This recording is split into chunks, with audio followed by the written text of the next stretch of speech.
Good morning, good morning, good morning. Welcome to another edition of Chopping It Up with Ramel. No notes, straight from the throat. Well, we got game 2 in the books, and I apologize. My prediction was a little bit off.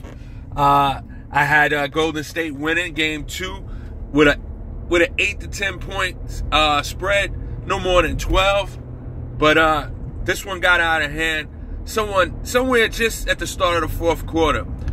It was funny. I was watching the game with a bunch of friends, and throughout the first 3 quarters, a guy that I was watching it with, he said something that I found to be true.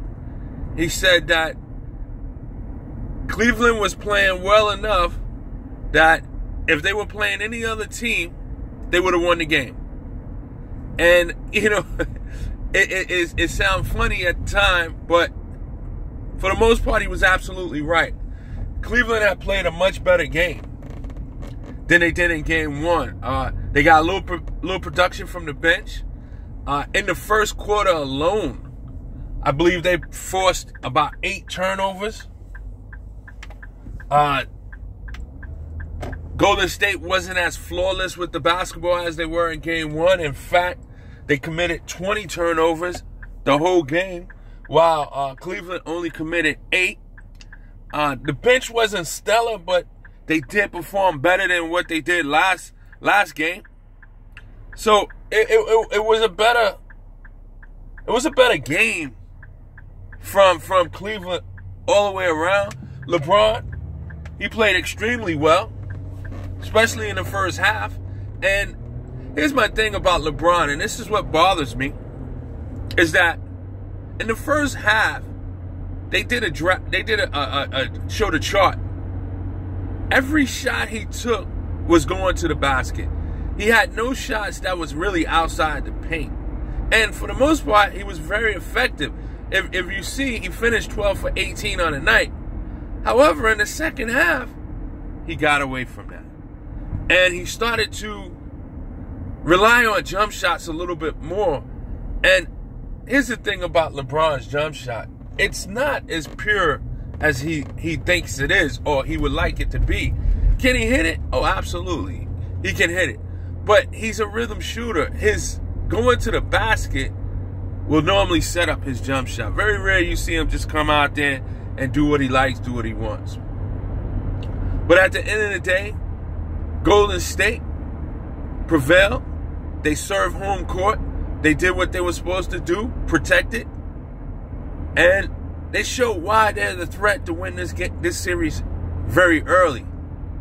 In game 1, they won by 23 points without Klay Thompson being involved in the offense. Last night, they were a little sloppy with the ball, but yet they were still able to come alive with a 19-point win. And more importantly, there was a Klay Thompson sighting, as he had 22 points. Durant, another 30-plus point game. He had 33 points. Draymond Green, typical stat line with him, 12 points, 6 rebounds, 6 assists. And then there's Steph Curry with another double-double.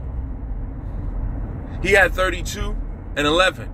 So while Durant is averaging 35.5 a game, Curry's averaging 30 and 10.5 assists a game.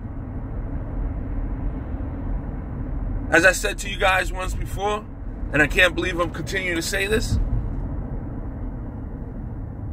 but Cleveland misses Dellavedova. The pressure that he put on Curry made it difficult for Curry. Not that he stopped Curry or anything like that, no. But he made it difficult. Right now, it looks too easy for Curry, as Curry is averaging 30 points a game and 10.5 assists a game. Just too easy. Too easy for Curry. Klay Thompson, right now, the best players in this series has been by far Durant, LeBron, and Curry. Make no mistakes about it. If Cleveland's up 2-0 right now, we're talking LeBron for MVP. The fact that Cleveland is down 2-0, You're talking about Durant and Curry for MVP. But I want to tell you something. With the breakout game that Klay Thompson had on offense and the 2 stellar defensive performances that he put on in games 1 and 2, if I have to remind you, game 1, the big 3 for Cleveland shot a combined 1 for 12 when he was guarding them. And the defense that he puts on Kyrie Irving last night, although Irving finished with 19, but I would say about 16 of those, or 15 of those, came on players that was not, well, on players that he was being guarded by other than Klay Thompson. It's phenomenal. I mean, it's MVP worthy by Klay Thompson. His defense is phenomenal. Watch him. He just knows if he's guessing right. If he's sliding right. He's just effective on defense. And you know that a great shooter that he is, you're not going to hold him down for so much longer. He found his shot. He attacked the basket. Hit a couple of threes. And he came inside, hit a couple of 2s. And it was a wrap for Cleveland. What are we watching? It's just pure greatness. Let me not call it greatness. What we're watching is a loaded deck that just is simply hard to beat. And right now they have a rhythm. Since March 14th, they are 29-1. And it doesn't matter who's in uniform, who they're playing, and who's coaching them, and when they're playing. Whether it's regular season, whether it's playoffs, whether it's Kerr, whether it's Brown, back to Kerr, whether Durant is in the lineup, it does not matter. This team is in a rhythm. Right now, they're 14-0 in the playoffs. Guys, the Cavaliers is on the verge of being swept. They are simply on the verge of being swept. If they don't get a win on Wednesday night at home. And by the way, the NBA, what's up with these 3 days off between the finals? Come on. I mean, it's just, what's up with that, man? It's just, it's being dragged out. Okay, I can understand the 3 days off between these games, these 2 games, because there's a travel game. But for the most part, why is it 3 days off? I don't know. Maybe it's me, but I do believe it's Wednesday and Friday are the games. So then there won't be only but 2 days between those 2 games. But Cleveland Cavaliers is in some trouble. Like I said, a buddy of mine said last night, any other team, Cleveland's winning that game going into the 4th quarter and maybe up big. They played well enough. I mean, can they play any better? Kevin Love. And here's the thing, guys. I'd rather Kevin Love have a better game than Kyrie Irving. Because Kyrie Irving, he hits clutch shots. He hits big shots. He's still their point guard, so the team itself is going to feed off of him. But Kevin Love can't play no better. I mean, he's probably the 5th best player in this series. I mean, in game 1, he had 13 points, 21 rebounds. He turned around, he had 27 points last night. I believe he had double digits in rebounds again. He can't play no better. Tristan Thompson's a no-show. He's ineffective. He can't stay on the court long enough to get a rhythm. He can't guard Draymond Green up at the perimeter. That's a problem for him. Okay? J.R. Smith, a no-show.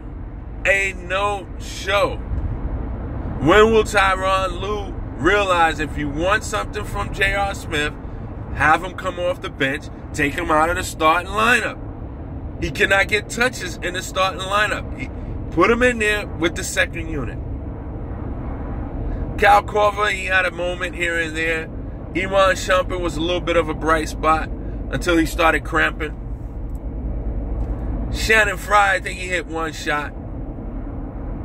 Dante Jones should not ever be in an NBA uniform. He comes out there for one reason and one reason only. He comes out there to rough somebody up. He should not be in a uniform. It's unfair what he's doing. He came out there, elbowed Curry in the neck and threw him down to the ground for no apparent reason. The game is out of hand. It's not room for that in the NBA. Really, it isn't. And I like what the referees are doing. They're letting them play physical. It's really fun to watch. It's just that from what I see right now in these first two games, and of course things can change, Cleveland's simply overmatched. But for those who are Golden State fans or rooting for Golden State did nothing but protect home court. And that is to be expected. More importantly, we know that a series is not a series until the road team wins a game. And right now, Golden State has just protected their court. I look for them to go in there and get game 4 on Friday night. I look for Cleveland to come back for the love of their fans, for the respect of themselves. I look for them to come back and have a stellar performance on Wednesday night. No prediction on the score.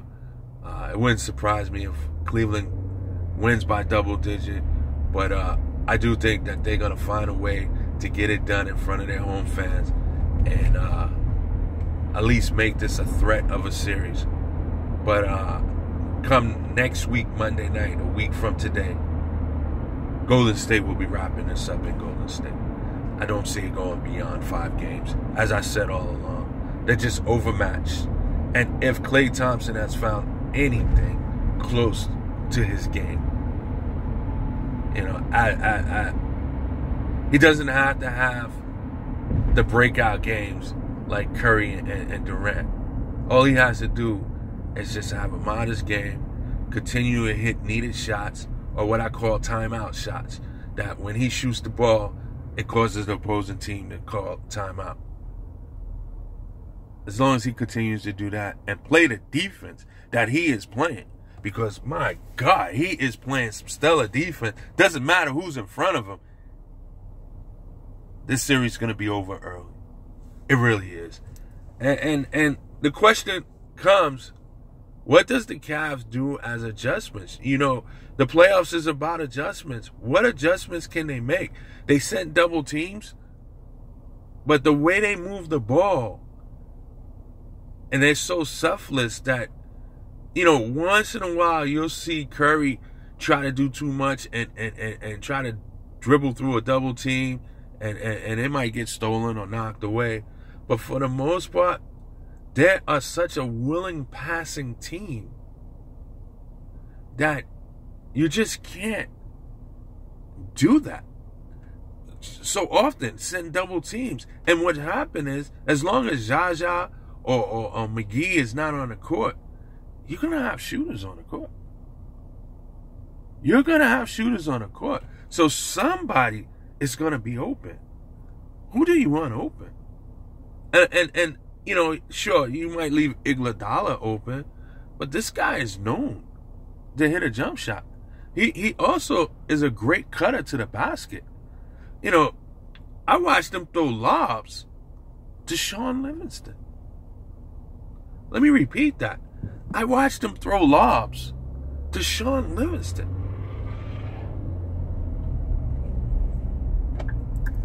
What do you do with a squad like this? I mean, do you just sit and hope and pray for an off night by 4 of them? Because as you see in game 1, both Draymond Green and Klay Thompson did not have their typical offensive game, and yet they still won by 23.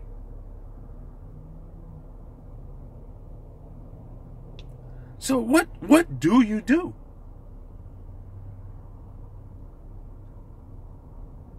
It's a tough road it's going to be a tough road for Cleveland. But they have the best player in the game in LeBron.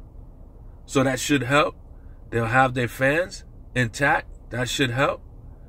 Kyrie Irving is due for a breakout game. That should help. But will Kyrie Irving have the breakout game at the expense of Kevin Love playing well? If so, then all you're doing is swapping a good game for another good game, and that may not help you in the long run. So, do they get a breakout performance from just one of the bench players or one of the role players?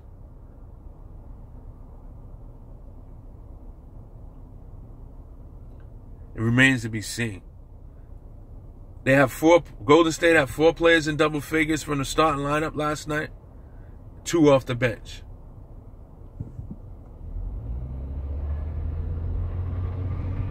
What more do I say? What more do I say? Hey, this is Chopping It Up with Ramel. No notes, straight from the throat. Y'all be good. Have a great day. I'll get at you on Wednesday for a pregame show. Peace and blessings.